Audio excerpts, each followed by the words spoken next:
dia, amores. Tudo bem?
Então, hoje eu vou preparar um cafezinho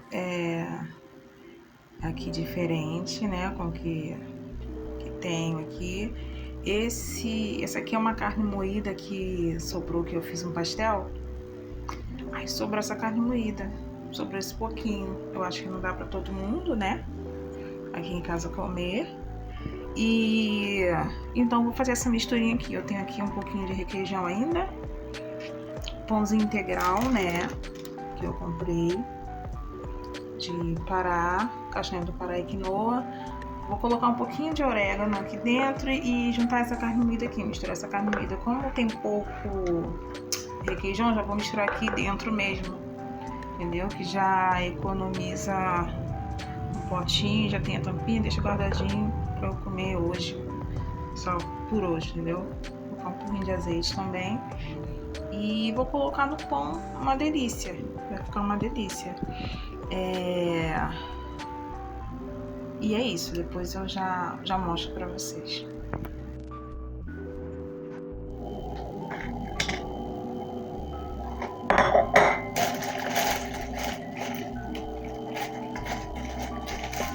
Como vocês viram, cortei um tomatinho, um alface pra colocar no pão. Não sei se vocês gostam dessa parte, eu não gosto muito não curto mais muito essa parte aqui não. Mas eu acho que aqui tem muito benefício, né? Bastante coisa natural nessa casquinha, né? Eu fico achando, imaginando que tudo de integral tá na casquinha. Não gosto muito não, mas vou comer. Aqui eu tô colocando essa misturinha, a carne com requeijão. E vou colocar esse alface, tomate, que já dá uma saciedade maior, né? Pra não precisar comer 4, 5, 6 fatias, né? Eu era dessas. Vamos começar. Só não podemos parar, mas requeijão, carne moída, tudo isso engorda não. Se eu comer na quantidade certa, é assim que eu consigo perder peso, entendeu? É assim que eu consigo controlar minha alimentação aos pouquinhos. Eu vou indo até me adaptando e vou ficando com mais força de vontade. Eu penso que já vai fazer toda a diferença, entendeu? Porque o que eu comia 4 pães de manhã, ou um pacote de biscoito daquele de água e sal, cheio de manteiga, né, com um copão de café com açúcar, eu acho que já vai fazer muita diferença, entendeu? Porque às vezes a gente não tem dinheiro para comprar coisa cara, né? Tudo de dieta, tudo que é pra saúde é mais caro. Não sei se você já parou para pensar nisso. Então a gente usa de acordo com as nossas condições, tem que se adaptar, entendeu? Ou é isso que a gente morre, né? A gente morre porque, não tem dinheiro. Porque hoje de manhã eu pensei. A padaria daqui do mercado é uma delícia. Você chega, é bolo, vários tipos de pão de queijo, fatias de bolos para festa, salgados de festa. Nossa, é incrível a padaria. Eu poderia estar comprando aquilo. Eu optei pelo pão integral e pelas verduras. Esse suquinho aqui, eu comprei uma couve, né? Um pezinho de couve. E comprei um abacaxi, entendeu? É adaptar, né? Botei um pouquinho de açúcar, nele tem abacaxi, gengibre, hortelã e abacaxi, couve, gengibre e hortelã. Uma delícia, né?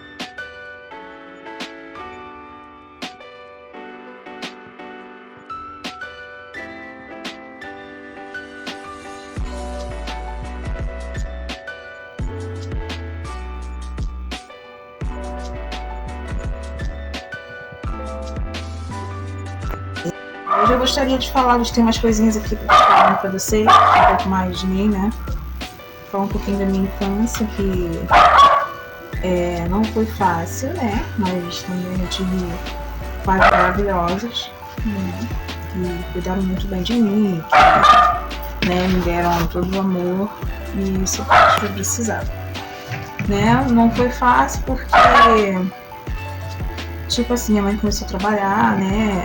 Eu ainda era novinha, né? Minha mãe já trabalhava, separou do meu pai. Eu acho que eu tinha, na época, eu devia ter uns 10 anos de idade, por aí, né? E eles se separaram. Pra mim foi muito sofrido, porque eu não podia ver, né, meu pai. Eu não podia ver meu pai. Porque eu não sei, né? Acho que falaram que ele não era uma boa pessoa. Mas independe, né, do pai ser uma boa pessoa ou não. Se o pai quer ver o filho, ou a filha quer ver o pai, eu acho que não pode ser impedido, né? Enfim, então, já presenciei várias vezes ele no portão, né? Não era minha mãe que proibia, né? Ele no portão, passava a noite abaixado no portão, sentado no portão, chorando, e eu ouvindo ele chorando lá de dentro, eu pequenininha, sabe? Que não me cortava o coração, eu chorando lá de dentro, chorando na rua, né? Com a noite fria e ele ali, daquele jeito.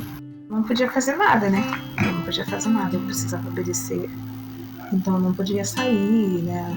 Teve uma vez que de manhã, cedinho, eu saí, acho que era por volta das 5, 6 horas da manhã, abri a porta, saí pra fora, pra sair, ficou nós dois chorando de manhã, um frio, sabe? Foi muito, muito doloroso, uma tortura, real, uma tortura mesmo. Aí o que acontece? Passaram-se uns anos, eu fiquei 7 anos sem ver meu pai, né? Morando com a minha mãe, meu padrasto. Teve uma época que meu padrasto me botou pra fora, porque ele batia muito na minha mãe, batia muito, muito, muito na minha mãe. Eu era bem mais novo que minha mãe. Então, teve uma hora que eu falei, não, já chega. Eu peguei, saí correndo, né? Abri o portão, saí correndo e fui na delegacia para poder, da parte dele, eu andei uma distância muito longa, muito longa. Eu era nova, cheia de medo, né? Mas fui, minha filha, fui andando aquilo tudo. Cheguei na delegacia e falei, o meu padrasto tá batendo na minha mãe, vai matar minha mãe. Eu batia muito. E não tem nada pior, né? Do que o filho presenciar briga, discussão, a mãe apanhando ali, sofrendo, chorando, né? Pedindo socorro e você sem poder fazer nada, né? Aí então eu peguei e saí, simplesmente saí. Aí eu retornei, né, pra casa, e eu lembro que quando eu voltei, minhas coisas estavam todas na rua. Um monte de sacola de roupa na rua, que eu não poderia mais entrar em casa. Eu acho que eu tinha por volta de uns 12 anos, 13 nessa época. Eu não poderia entrar em casa. Minha mãe saiu no portão, eu falei, filha, vai pra casa do seu primo, que era bem mais na frente, né? E depois a mamãe vai pra lá. Eu fui pra casa do meu primo, fiquei lá na casa dele, junto com a esposa dele, eles me acolheram, me deram almoço, fiquei lá uns dias, depois minha mãe apareceu, falou que ia separar. E aquela foi a última vez que ela apanhou, dali pra lá, ela separou dele mesmo, porque ele me botou pra fora, né? Eu acho que ver um filho sendo tratado assim não é pra qualquer mãe. Aí nesse meio período ela separou, a gente começou a viver melhor, entre aspas, né? A gente voltou pro quintal da onde a gente tinha crescido, né? Que era só do outro lado, na parte de trás do município, do bairro, né? E nisso a casa estava muito ruimzinha, era muito ruimzinha a casa. Era muito ruimzinha. Tipo, de goteiras, né? Casa velha, a gente chegou, limpou tudo, a casa, lavou a casa toda, né? Uma antiga casa que tinha no quintal. Então, o que aconteceu? Nessa casa, a gente passou uns períodos bem difíceis. Nada que se comparasse, né, a minha mãe apanhando, sofrendo daquele jeito. E o que acontece? A gente tinha, eram 2 camas de solteiro no quarto. E, nossa, a casa molhava muito, tipo de jorrar água do teto. De jorrar, não era nem goteira, não. E o que a gente fazia para dormir? Eu fazia o quê? Eu deitava na cama, me cobria e colocava um saco por cima, para poder ficar pingando ali em cima do saco, para não molhar tanto as cobertas, né? Da cama mesmo assim molhava, não tinha outro lugar para botar a cama, porque molhava o quarto inteiro. E a gente não tinha na época a condição de arrumar o telhado da casa ou fazer alguma coisa assim. Minha mãe fazia faxinas, né? Para fora, às vezes eu ia com ela. Mas assim, o dinheiro que entrava era para comer, né? Para comprar alguma coisa de comida. A gente não comprava roupa. Era mais para isso mesmo, para comer, para se alimentar. Era eu e meu irmão na época, somos eu e meu irmão, que ele tem, se não me engano, ele fez 30 anos agora. Então, mas assim, a gente passou bons momentos naquela casa. Foi sofrido, mas foi feliz ao mesmo tempo, porque a gente se reinventou junto. E sem ver a mãe sofrendo, então a gente tinha mais força para seguir, né? Cozinhávamos na lenha. E aquilo ali marcou muito a minha infância, sabe? No quintal da igreja tinha essa cantina, né? E era ali que eu dormia. Por um tempo eu dormi dentro da casa da minha mãe também, né? No quintal, lá na sala. Dormia eu e meu irmão na sala. Mas só que molhava muito também, entendeu? Eu já tinha minha bebê de 3 meses. Na época ela tinha 3 mesinhos. Essa de 18 agora. E ali, meu irmão dormia num banco. Aqueles bancos, sabe, de igreja? Meu irmão dormia ali. Eu não lembro se eu dormia no chão, acho que eu dormia no chão, ou se juntava 2 bancos e dormia, entendeu? A neném dormia, acho que no carrinho de bebê. Depois eu falei, não, vou passar pra cantina. A cantina da igreja não era utilizada. Aí o que acontece? Aí ali eu limpei, coloquei uns tapetinhos e... Aí o guarda-roupa meu e da minha filha era uma caixa de som, aquelas caixas de som antiga, preta, né, aquelas... Eu tirei a tampa dela, limpei, higienizei e colocava as roupas dobradinhas da minha filha ali, numa caixa de som. O pai dela ficou lá em Itaperuna, trabalhando pra juntar mais dinheiro pra poder vir na época pra Magé, né? No Rio de Janeiro. Então minha filha ali ficava ajudando a minha filha e as noites ali eram muito frias. Eu aquecia minha filha com o meu corpo, né? Eu abraçava ela bem abraçadinho pra poder esquentar ela. Um frio. E eu chorava, eu orava, pedia a Deus, Senhor, me ajuda, Senhor. nos protege, sabe? E ela ficava muito resfriada, teve bronquiolite por muitas vezes. E nas madrugadas eu tinha que levar ela no hospital. Era uma distância, mas eu andava pelo menos, mais ou menos, deixa eu ver, era 1 hora mais ou menos para poder chegar no hospital. 1 hora mais ou menos. De madrugada, pelas 3 horas da manhã, com ela no colo. Eu tinha 17 anos, 17 para 18, ou 18. Levar ela para o hospital, né? Chegava lá e ela chorava muito, não conseguia respirar, né? Por várias vezes eu tive que fazer isso. Ia a pé sozinha pela madrugada com ela nos braços para poder, né? A gente é mãe, né? A gente sente. Então, ali eu levava no hospital, voltava para casa e minha vida seguiu ali. Aí nessas refeições, uma coisa que eu não vou esquecer também, não tínhamos muita condição, né? Nessa época lá na casa da minha mãe. A gente comia muito peixe, que era R$1 o quilo na época, mistura o nome do peixe. Peixe com arroz. Não tinha feijão, comia peixe, arroz e farinha. Gente, mas pensa numa comida gostosa. Eu comia feliz, sabe, sorrindo. E muito suco de goiaba. Acho que no quintal tinha pé de goiaba, a gente ganhava goiaba, não sei. Suco de goiaba todo dia. Peixe com arroz, suco de goiaba. E eu amava aquilo, sabe? Quando o lar tem paz, né? Isso que importa. Cresci, falando um pouco da minha juventude, né? Adolescência, eu acho. Com meus 15 anos. Aí comecei a trabalhar em outros lugares, em casas de família mesmo. Com 15 anos, se eu não me engano, 13 para 14 anos eu voltei a estudar. Perdi meu pai. Meu pai faleceu. Eu fiquei 7 anos sem ver meu pai, 7 anos. Aí chegou um certo dia, a minha mãe chegou pra mim e falou: Patrícia, vamos ver seu pai? Eu falei: o quê? Como assim? Meu pai? Nossa, eu fiquei radiante. Vamos na casa do seu pai. Eu falei: vamos. Depois de 7 anos isso, fomos na casa do meu pai. Ele morava em Alcântara, Jardim Catarina. Fomos na casa do meu pai, chegamos lá no portão, chamamos, e ele, quando ele viu, ele se ajoelhou no chão, me abraçou, a gente chorou junto, chorou. Foi lindo. E naquele dia, a minha mãe falou: quer ir lá pra casa? Falou com ele. Minha mãe nem falava muito com ele, nunca mais teve contato. Só sabia onde era a casa, né? Porque eles tinham morado juntos lá. E quer ir lá pra casa? Meu pai bebia muito. Eu sei que ela se separou por causa disso, né? Porque ele bebia muito e ela não aguentava mais aquilo, né? Noitadas na rua, ele tocava pagode, né? Tocava samba na rua e tocava em alguns lugares com meu tio. E então, nesse dia ela falou: vamos na casa do seu pai? Meu pai todo feliz foi lá, arrumou o bolsinho de roupa dele, vamos. E a gente levou ele pra nossa casa. Nessa época a gente morava em Duque de Caxias, ali em Bariê. E pra nossa casa ele chegou lá, foi bem recebido, tomou banho, né?